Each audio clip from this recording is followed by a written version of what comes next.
E aí, galerinha, tranquilo?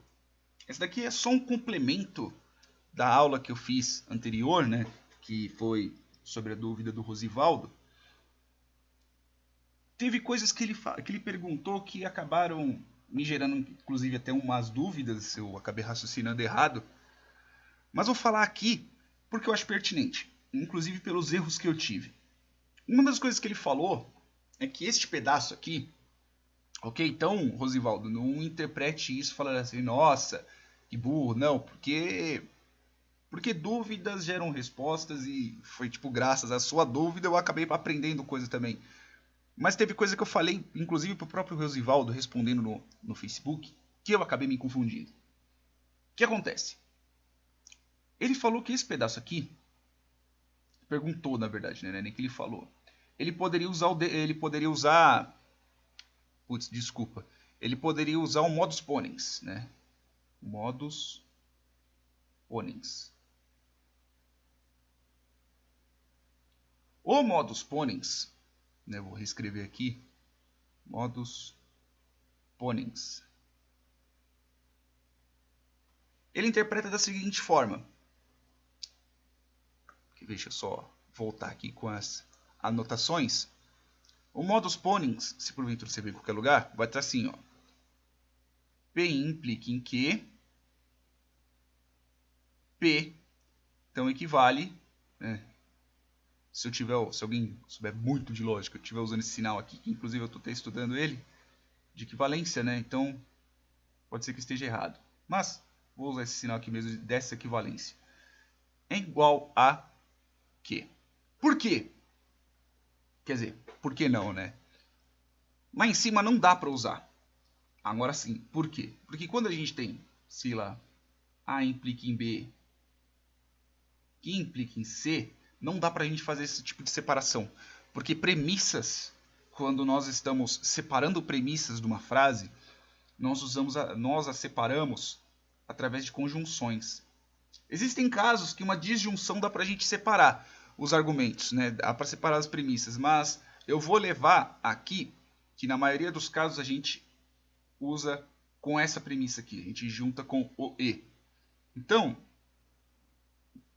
vou colocar aqui, por exemplo, a premissa A, eu vou colocar aqui. Vou escrever escrever com letra mesmo que fica mais fácil. C, muito longo, mas fácil escrever aqui. C, Josivaldo foi na casa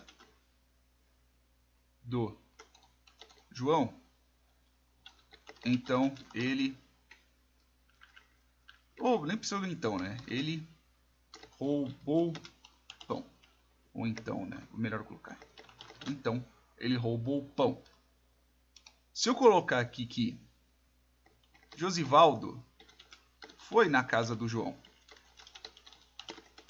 logo, ele nesse caso, Josivaldo, roubou pão.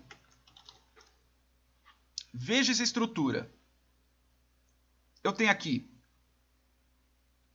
a primeira premissa, né, que eu vou chamar de P, que é o Josivaldo foi na casa do João. Ok? Esse daqui vai ser o P. Ele, neste caso, é o Josivaldo. Ok? Vou colocar aqui de amarelo. Ele roubou o pão. Então, Josivaldo foi na casa do João. Então, eu estou confirmando a minha premissa. Ok? Que é o primeiro. Aí eu confirmo a implicação, né? Eu confirmo dessa forma. Então, a estrutura do modus ponens é desse jeito.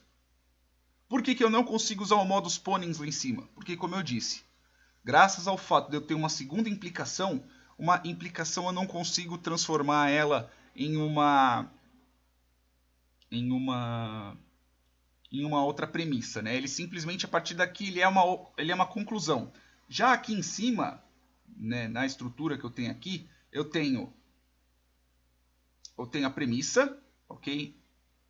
Eu tenho antecedente, consequente. Este daqui vai virar o antecedente para este consequente, que vai virar o antecedente para esse consequente. Ou seja, a partir daqui é a conclusão. da linha amarela para frente a conclusão. E aqui, neste caso, nessa estrutura, eu não consigo transformar ele ainda em premissa. Né? Aqui ele fica simplesmente a conclusão. Então eu tive que fazer todo aquele rolo para poder passar para uma disjunção, né? Uma conjunção, desculpa. Já aqui, eu não consigo, como eu disse. Então, não dá para usar o modus ponens, pelo menos nessa parte aqui, que neste caso não seria um C, né? Seria um A. Eu não consigo desse jeito. Então vamos lá. É lógico, se eu fizer uma absorção aqui eu consigo, mas direto aqui não dá. Agora, se eu usar, por exemplo, uma que eu até falei, que eu acabei até me confundindo, que é o silogismo hipotético. Silogismo hipotético.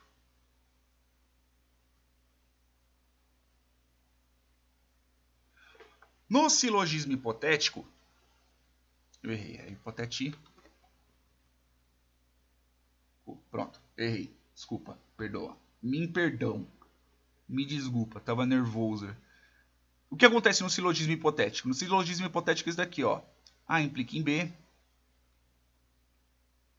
B implica em C. Que é equivalente a A implica em C. Então aqui, se eu tivesse a estrutura, teria que ser assim, ó. A implica em B, ok?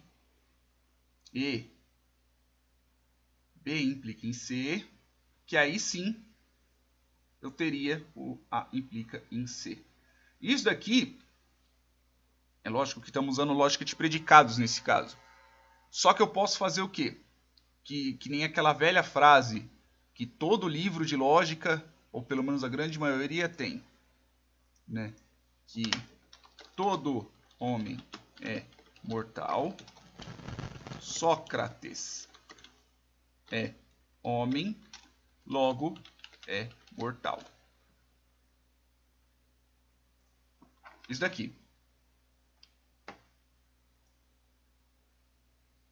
Se eu fosse para substituir esse A, B, etc., eu poderia colocar aqui. Eu nem vou usar o quantificador, tá? Pelo menos por enquanto, ó. Se eu colocasse aqui, eu poderia colocar. Deixa eu só ver quanto tempo que está esse vídeo desse vídeo. Ficaria como se fosse H de x, ou seja, se H de x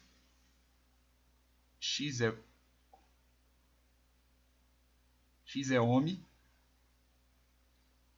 M de x é mortal, ok? E o S que eu vou usar como Sócrates. Beleza? Que eu coloco esse S como a constante. Deixa eu só aumentar aqui a tela. Acabei deixando tudo mais embaixo. Então vamos lá. Então se fosse para construir, né, sem os quantificadores, ficaria assim, ó. H de x então, implica ser homem, implica em ser mortal. Ok? E, só vou separar aqui por parênteses. Opa, M não, é H. H de x não, de S, porque eu estou falando do Sócrates. Aí então, eu consigo concluir que Sócrates é mortal. É isso. É lógico, eu não coloquei o codificador aqui, né? Que eu lembro ficaria assim. A de x, exatamente isso daqui. Beleza? Então, o silogismo hipotético eu não poderia usar lá em cima também. Porque eu não tenho essa estrutura. Eu não tenho essa cadeia.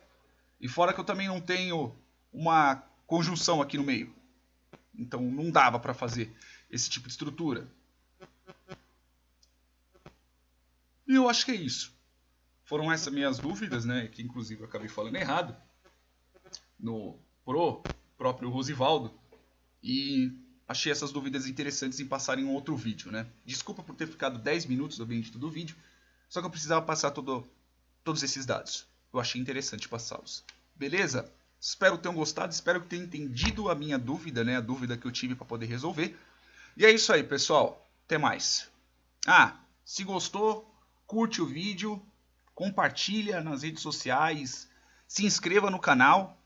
Se tiver alguma dúvida, comente aqui. Se gostou, comente também. E é isso aí. Até mais, pessoal. E obrigado pela dúvida, Rosivaldo.